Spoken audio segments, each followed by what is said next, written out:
Ladies and gentlemen, boys and girls, children of all ages, welcome to Robert Sports Show. I'm your host, Robert. Alright, we are 55 days away from the Great American Race. The 2026 Daytona 500. The lawsuit is in the rearview mirror. We got the holidays ahead of us. Obviously, we're waiting for the format for next year.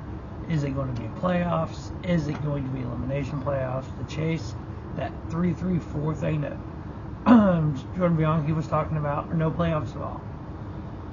Personally, I'm fine either way. Do I like the playoffs? Yes. Do I like the elimination playoffs? Yes. But I also understand the talk of, if you win the Daytona 500, the first thing out of these drivers' mouth is, I'm in the playoffs! When it's the Great American Race. It's the biggest race of the year. So, do we need to do something to try to somehow curb that? Yes. Do we need some type of format that allows to have a playoff where that's not a thing, and we have to still run all the regular season races? Yeah, I mean, the chase would do that. Top 12 in points, top 10 in points. Maybe you have to win and be in the top 12 in points, to guarantee. Yeah, but still, it's like, if a Hendrick car wins, is there a good chance they could be outside the top 10? Yeah. So it's like, I think you would still have that. So it's kind of, what do you do? I know the old school people are like, get rid of the playoffs, get rid of stage racing, get rid of this, get rid of this. When I hear get rid of stage racing, I want to know why. Well, they did it back in the day. That's not a good why. And I hear, well, the drivers of the past didn't need brakes. You all act like it's this halftime break of football where driver pulls in the pit, just get out of the car, they get you something, get you a juice box, get you a snack, sit there, put your feet up for about 10 minutes, then you jump back in the car. That's not what happens on a freaking stage break. It's a pit stop. Literally, that's all it is. Stage break is the same way if somebody crashed and they cleaned it up. It's the exact same thing. The only difference is we know when it's going to happen. Here's the thing, and here's the kicker with that. At least to me, the way I look at it, we have 2 stage breaks every race. We have 2 dedicated commercial breaks every race. So if these, obviously a $1 billion TV deal, there's going to be commercials. We all know this. So if they have, let's just go, it's a 3-hour time frame. They need to play 20 commercials per, that's probably a lot, 10 commercials per hour. So we have 30 commercials we have to play. We have to play 10 commercial breaks per hour. Would you rather have that commercial break, like we do now, during the stage break, where we know it's coming, or during green flag laps? Because you're going to have, I don't know what the number is, I'm just going to say 10. You're going to have 10 commercials every race, no matter, every part of the race, so 30 for the entire race, no matter what. We know when 2 of those are coming. If they plan for, let's just say, 8 caution flags. Say the average is 8. They plan for 8 caution flags. They have commercials all set out. There's only 2 cautions. They're going to be taking a lot of green flag time and playing commercials.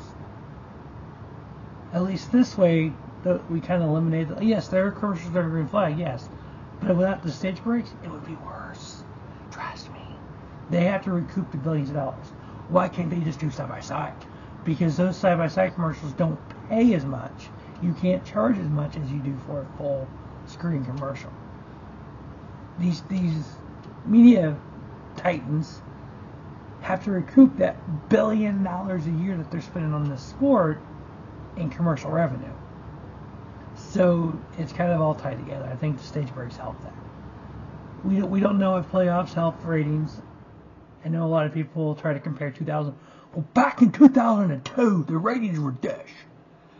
Do me a favor when you spout that shit to me. Look up other TV shows as well. The average TV show. What were the ratings in 2002 versus 2025? You're going to see it downward. Look at other sports that, in 2000, let's just say 98. Everybody loves the 90s. You know, we want to go back to the 90s. 1998, pro wrestling. We had 2 shows on TV. Both shows were getting 5 to 6 million a week on Monday night, the Monday Night Wars. Some shows you get 6 to 7, some shows you get 4 and 5. You look at pro wrestling today, you're lucky if you get 2 million. NASCAR was getting 6 to 10 million back then, and they're getting 2 to 3 million now. That's weird. Interesting. Cable TV's changed. But anyway, I digress. We are 55 days away from the Great American Race, so we're going to profile car number 55. All right. 1,109 races for the 55 on track in the Cup Series. 13 wins, 94 top 5s, 234 top 10s, 20 poles. First race was August 7th, 1949. The last race for the 55 was April 24th, 2022. 98 different drivers, 6 different drivers won races. It has been almost every car manufacturer NASCAR has had. Chevrolet 314, Toyota 303, Ford 194, Oldsmobile 163, Pontiac 78, Dodge 55, Buick 20, Hudson 19, Mercury 13, Plymouth 8, Nash 4, Cadillac 2, Kaiser, Lincoln, and Packard each with 1. Michael Waltrip leads the way with 133 starts in the 55, no wins, 3 top 5s, 9 top 10s, average finish 27.8. Tiny Lund, 119 starts, 4 wins, 24 top 5s, 48 top 10s, average finish 16.7. Teddy Musgrave, 87 starts, 3 top 5s, 12 top 10s, average finish 20.2. Phil Parsons, 86 starts, 1 win, 9 top 5s, 25 top 10s, average finish 17.3. Now, when I think of the 55, the first one that pops into my head is the 55 Skull Classic of Benny Parsons, actually. But he only ran it for like a couple years. And then I think of the Square D car that Kenny Wallace ran, you know, obviously finishing second to Dale and Dale's last win. And I love Kenny talking about that. Because when Kenny talks about that, they ended up, he was tied to Dale from the back to the front. They get close to the front because the 33 had changed sponsors. I think it was Oakwood Homes. He didn't recognize it was the 33 his teammate. So he drafted with Dale around his teammate. If he would have realized that was his teammate, he would have dropped down and went with him and passed Dale. But number one, he didn't realize it was his teammate. And number two, like he even said, Dale helped me get started in the sport. And the fact that I helped him so long to get to the front, I was going to help him win to pay him back for everything he did for me. Kenny Wallace, 68 starts in that 55, 4 top 5s, 6 top 10s.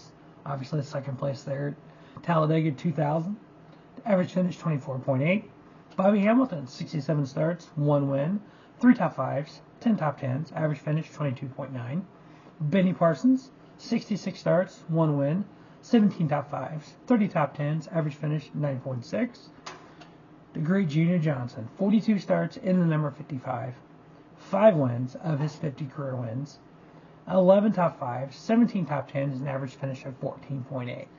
Again, this is not an all-inclusive list. You can go to driveraverages.com, put in the number 55, you'll get the all-inclusive list, and this is only a snapshot of the drivers' careers when they drove the 55 only.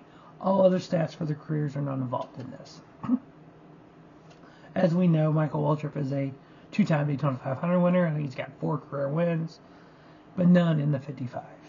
All right, on the Xfinity side, 333 starts, 2 wins, 18 top 5s, 42 top 10s, 50 different drivers drove the 55 in Xfinity Series. I know it's the O'Reilly Auto Parts Series. The last race ran was under the Xfinity banner. That's why I was saying Xfinity Series. 2 different winners for those 2 different wins. Tim Fedewa, 82 starts, 1 win, 6 top 5s, 16 top 10s, average finish 17.5. Jamie Dick, 43 starts, average finish 28.7. Robbie Gordon, 39 starts, 1 win, 7 top 5s, 13 top 10s, average finish 16.2. Michael Rich, 23 starts, average finish 29.0. Bobby Doddard, 15 starts, 1 top 10, average finish 24.3. Phil Parsons, 10 starts, 4 top 5s, 5 top 10s, average finish 14.9. On the Truck Series, 98 starts among 14 different drivers, 3 top 10s, or 3 top 5s, 8 top 10s. First race was June 23rd, 1995. Last race was August 21st, 2020. Tom Powers, 26 starts, average finish 26.2. Ron Barfield Jr., 24 starts, 1 top 5, 3 top 10s, average finish 17.8. Tony Roper, and I've said this in another video when I brought up Tony Roper's name. I actually got to meet Tony Roper the Wednesday before he passed away. The Texas crash was on a Saturday. That Wednesday, I was coming back from the Lake of the Ozarks, and my girlfriend and I, now wife, drove by the shop. I had no idea the shop was there in Fort Stell, Missouri. We drive up Highway T there, where the shop used to be. I look over, I see the trailer, the hauler sitting there. I'm like, that's cool. I'm like, oh my God, there's a Craftsman truck sitting in that shop. And my girlfriend was like, just take me back to the house. You can come back up here. I just want to go home. Okay, cool. She's not a NASCAR fan. So I take her back to her house and go back up there, and I walk in the shop and I'm talking to this guy. He's on the interior, doing stuff on the interior. And I asked the driver if he was around. He kind of laughed. He goes, who do you think you've been talking to? I'm like, I didn't recognize you. Sorry. He's like, all good, man. I get it all the time. So we're just chit-chatting about Texas and about the truck and whatnot. And they were going to leave the next morning, so he's getting the interior right for himself. And unfortunately, he passed away that race. So, yeah, it's like 3 days before it's like, holy crap, yeah. Dude was a cool guy to talk to, too. Just there talking about the truck, talking about what he was doing and everything. So, 20 starts in the number 55 for Tony Roper in the Truck Series, 1 top 5, 3 top 10s, average finish 17.4. Dave Zindy's 8 starts, 1 top 10, average finish 21.6. And Kevin Grubb, 4 starts, average finish 19.3. So we are 55 days away from the Great American Race. We're going to count down until the day of 0-0, double zero and 0 that morning. And then we'll fire engines. We'll run the Daytona 500, the Great American Race, get the 2026 season kicked off, and just have a hell of a season. We'll obviously know the format by then. We should find the format out first week of the month of January, first week of the year. That gives everyone plenty of time to dissect it, agree with it, disagree with it, hate it, love it, bitch about it, complain about it, love it, think it's stupid, think it's retarded, think we need to go back to this, think we need to go back to this, it should be this, it should change to this, it could.